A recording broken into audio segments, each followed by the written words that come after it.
Un jour, Dieu est venu à lui dans sa chambre et lui a donné le numéro de téléphone direct du président de l'Amérique. Je suis tombé sur une femme à travers un livre. Son nom est Mère, Dan B, ou Dabney, D-A-B-N-E-I. Elle a écrit un livre qui explique ce que signifie prier jusqu'à obtenir la percée. Vous pouvez trouver ce livre sur Kindle. Cette femme a vu son propre trône, l'Amérique. Quel était son trône? L'Amérique compte environ 50 États. Sur les 50 États, tous les États du sud de l'Amérique, c'est-à-dire environ 15 États, 14 ou 15 États, Dieu lui a dit, tu dois être la voix prophétique. C'est toi qui seras en charge. Tous les gouverneurs de ces 14 États devront s'incliner devant toi. Tu auras. Pendant ce temps, elle était mariée à un pasteur, et Dieu lui a dit, ton trône est plus grand que celui de ton pasteur. Le trône de ton mari n'est même pas un 120e comparé à ton trône. Et quand elle a vu son trône, alors la parole de Dieu lui est venue, c'était Ésaïe, est-ce 50 ou 55? Ésaïe 50 verset 5, qui dit, rassemblez mes saints auprès de moi, ceux qui ont conclu une alliance avec moi par le sacrifice. Elle a dit, Père, pour entrer dans ce trône, voici le sacrifice avec lequel j'entre en contrat. J'entre en alliance avec toi. Premièrement, chaque jour de ma vie, à 9 heures, je serai à l'intérieur de l'église de mon mari, à genoux, pendant les 3 prochaines années. Je ne manquerai pas un seul jour pendant 3 ans. Père, il n'y aura jamais un jour où tu devras m'attendre pour venir. Je serai toujours à genoux au moins 5, 10 ou 15 minutes avant 9 heures. Tu ne m'attendras pas. C'est moi qui t'attendrai pendant 3 ans. Voilà mon sacrifice. Et je resterai à genoux jusqu'à 16 heures. Je ne m'assiérai pas. Je ne m'allongerai pas. Je serai à genoux de 9 heures à 16 heures pendant 3 ans. Deuxièmement, elle ferait 72 heures de jeûne chaque semaine.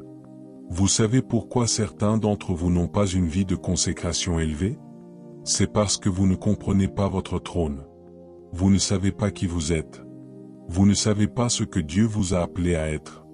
Alors vous vivez une vie très relâchée. 72 heures chaque semaine. En plus de cela, ces 72 heures, elle était sans nourriture et sans eau. Frère, ça me dépasse. En plus de cela, pendant les 3 jours où elle était en jeûne, elle a dit qu'elle ne dormirait jamais sur son lit. Elle dormirait par terre. Quand elle a commencé ce programme de prière, après environ 2 mois, dès qu'elle était à genoux à 9 heures, dès qu'il était 9 heures, elle entendait et voyait la poignée de la porte de l'église tourner toute seule. C'était Jésus qui entrait. Et elle disait, Jésus, tu es le bienvenu. Je t'attendais. Puis elle avait une discussion avec Jésus de 9 heures à 16 heures.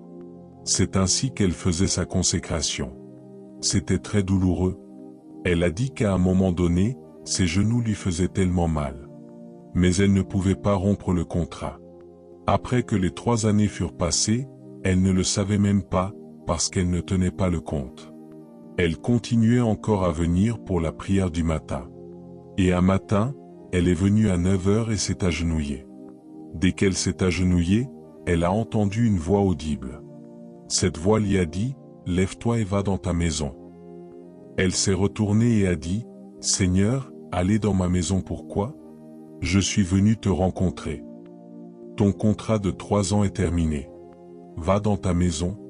Le jour de ton couronnement est arrivé. » Elle est allée dans sa maison et la voix lui a dit, « Entre dans le sous-sol de ta maison. » Ils sont allés au sous-sol. Elle s'est agenouillée. De l'huile physique coulait sur sa tête. L'huile coulait sur tout son corps. Il a dit, « À partir d'aujourd'hui, je t'ai consacré. Je t'ai couronné. J'ai placé mon bâton et mon sceptre sur toi. Tu t'es assise sur ton trône. Tu es devenue la voix sur tous les États du Sud. » C'est cette femme-là que l'on devait rechercher lorsqu'il y eut une famine pendant plusieurs années, sans pluie, avec la sécheresse partout.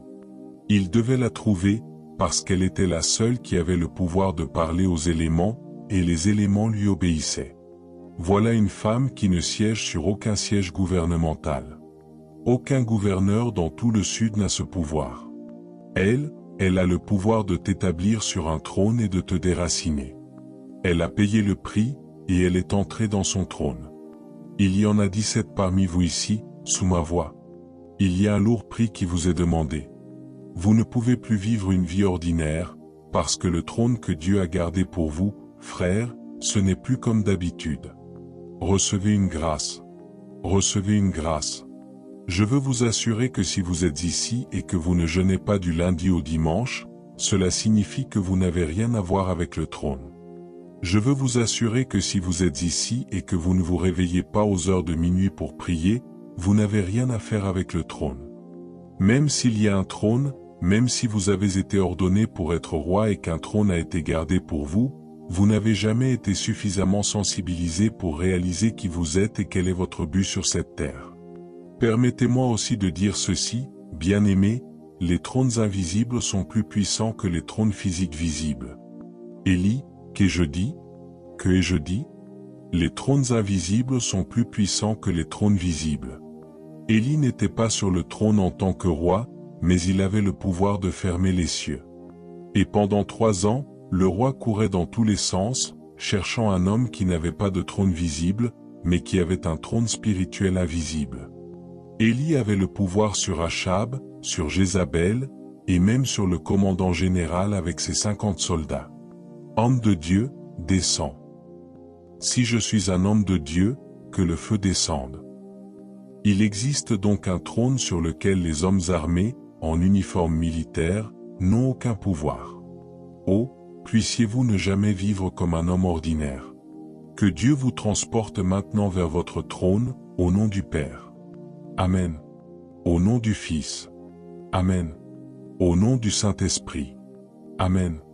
Je connais un homme de Dieu en Amérique. C'est un prophète très connu. Je ne mentionnerai pas son nom.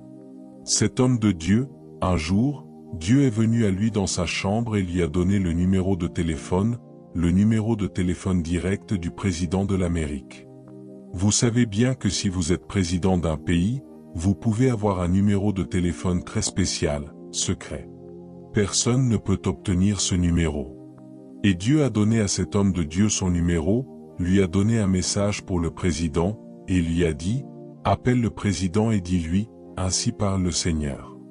Donne-lui le message et avertis-le que s'il refuse d'obéir, voici ce qu'il y arrivera. » Il a pris le numéro, a appelé ce numéro, et le président de l'Amérique a répondu. Il a dit, « Qui êtes-vous? » « Je suis tel et tel prophète. »« Comment avez-vous obtenu mon numéro? » ?»« Dieu m'a donné votre numéro et m'a dit de vous transmettre ce message. » Et il a transmis le message au président. Il a dit, « Monsieur le Président, si vous refusez d'obéir à ce que Dieu vous dit, voici ce qui va vous arriver. » Puis il a raccroché. Le président a appelé le FBI et la CIA pour tracer ce numéro. Ils sont venus arrêter ce prophète, l'ont emmené à la Maison Blanche, et il est entré dans la Maison Blanche. Le président et les agents du FBI? S'il vous plaît, je le dis pour la dernière fois. Chaque fois que je prêche, gardez une autre caméra ici. Ce n'est pas toujours bon pour moi. J'aime regarder de ce côté-ci plus que de regarder de ce côté-là. Donc, vous devez avoir 2 caméras. Que ce soit la dernière fois, s'il vous plaît. Les agents du FBI l'interrogeaient.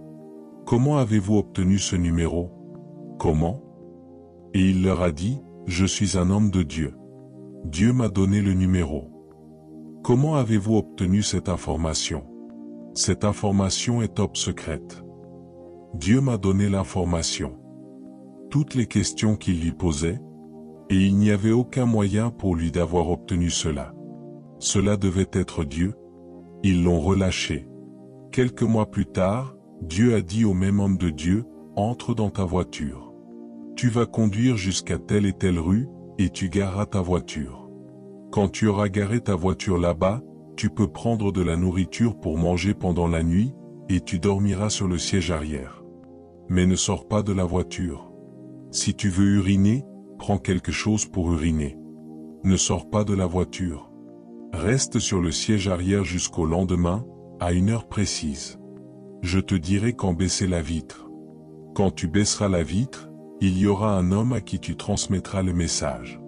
Et voici le message que tu transmettras. Alors qu'il était assis sur le siège arrière, il a dormi toute la nuit. Le lendemain matin, il a vu des militaires de l'armée boucler toutes les rues. Personne ne pouvait entrer dans cette rue.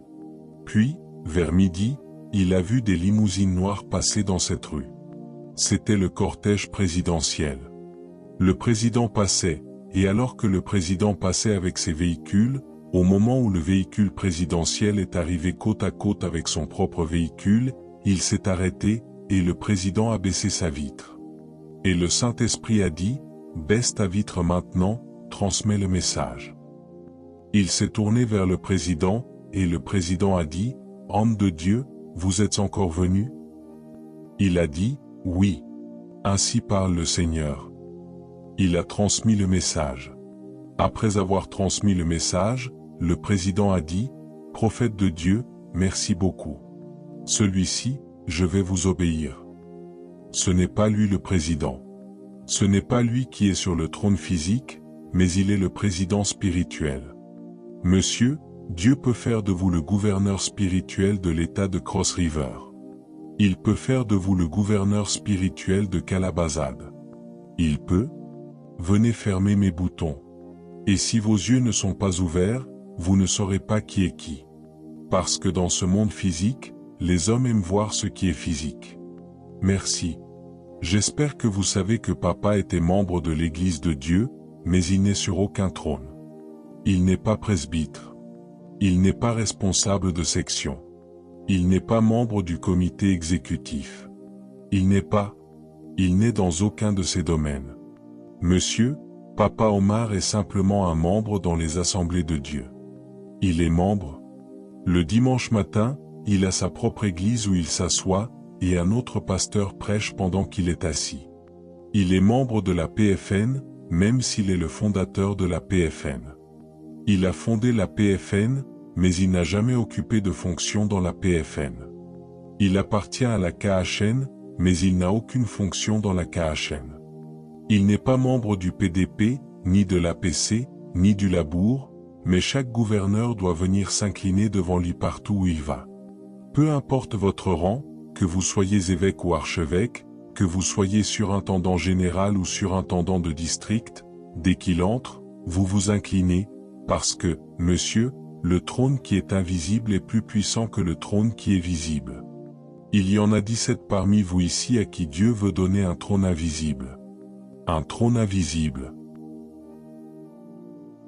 Vous êtes né pour ce trône. Vous avez été ordonné pour ce trône. Mais je veux vous avertir, avec la manière dont vous avancez, vous vivrez cette vie sans jamais vous approcher de ce trône. Parce que pour chaque trône, vous combattez, vous luttez, vous faites la guerre.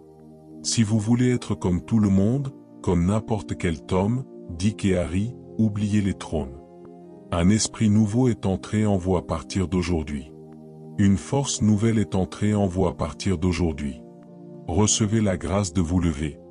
Recevez la grâce de vous lever. Au nom du Père, au nom du Fils, au nom du Saint-Esprit. Je reviens tout juste d'Aéry. J'ai quitté Oéry ce matin pour être ici, et là où je prêchais, j'ai dit à ces gens, si j'étais surintendant de district, vous verriez comment cette maison serait remplie, parce que je ne suis pas sur un trône physique. Pourtant, là où Dieu m'a placé dans l'esprit, j'entre dans des lieux où ils ne peuvent pas entrer. Monsieur, il y a un endroit où Dieu vous emmènera. Les hommes ne vous célébreront peut-être pas vraiment, parce que les hommes regardent davantage à l'apparence extérieure, mais il y aura un service de couronnement dans l'esprit. Il y aura un service d'ordination dans l'esprit.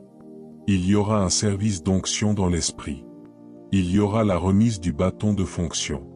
Le sceptre de l'autorité vous sera remis par des êtres angéliques. Il y a un trône qui est gardé pour vous.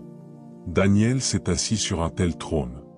Pendant ce temps, Nebuchadnezzar était le roi. Nebuchadnezzar est le roi. Mais Daniel a dit au roi, vis éternellement. tu seras chassé de ton trône comme un animal. Tu seras dans la brousse pendant les 7 prochaines années, mangeant de l'herbe, jusqu'à ce que tu saches que c'est Dieu qui domine sur le royaume des hommes et qui établit qui il veut. Et l'homme le plus puissant sur le trône le plus puissant du monde perdit la raison, commença à pousser des sons comme un animal, descendit à 4 pattes et commença à ramper dans la brousse, parce qu'un homme assis sur un trône spirituel avait ouvert la bouche. Étage 7 ans plus tard, il leva les yeux dans la brousse, et la raison lui revint. Il commença à adorer le Dieu du ciel et de la terre, puis il revint sur son trône. Et c'est Nebuchadnezzar qui a écrit Daniel chapitre 4, pas Daniel. Daniel chapitre 4 a été écrit par Nébu. C'est le témoignage personnel de Nebuchadnezzar sur sa propre vie abandonnée à Dieu. C'est pourquoi, quand vous irez au ciel, vous verrez Nebuchadnezzar au ciel. Il a donné sa vie à Dieu et a ordonné à tout le monde dans son royaume, vous devez adorer le Dieu de Daniel, car il est le seul Dieu vivant. Allez, célébrez ce Dieu. Célébrez-le. Le même Daniel, dans Daniel chapitre 5, se tient devant le fils de Nebuchadnezzar, dont le nom était Belshazzar, celui qui avait pris les vases d'or du temple de Dieu. Méné, Méné. Ô roi, tu savais très bien ce qui était arrivé à ton propre père Nebuchadnezzar, que Dieu avait chassé dans la brousse pendant 7 ans. Et toi, qui as pris sa succession, tu es allé prendre les vases d'or du même Dieu. C'est pourquoi, ainsi parle le Seigneur, cela signifie que tu as été pesé dans la balance. Tes jours sont terminés. Tu ne resteras pas sur ce trône. Cette nuit, on t'enlèvera d'ici. Cette nuit-là, il mourut par la parole d'un trône invisible. Dans Daniel chapitre 6, Darius devint roi, et il éleva Daniel pour faire de lui le plus haut fonctionnaire de tout le royaume. Il lui donna le seul trône placé juste après celui du roi.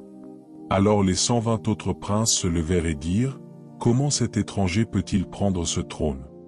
Nous allons établir un décret contre son Dieu.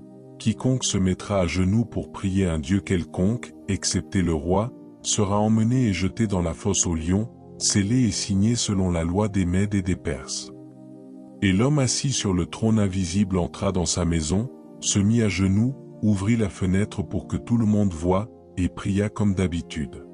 Ils vinrent l'arrêter et le conduisirent devant le roi. Et du roi, il fut emmené à la fosse aux lions. Et Darius, le roi, fut lui aussi converti et dit, « Le Dieu que tu sers continuellement, lui-même te délivrera. »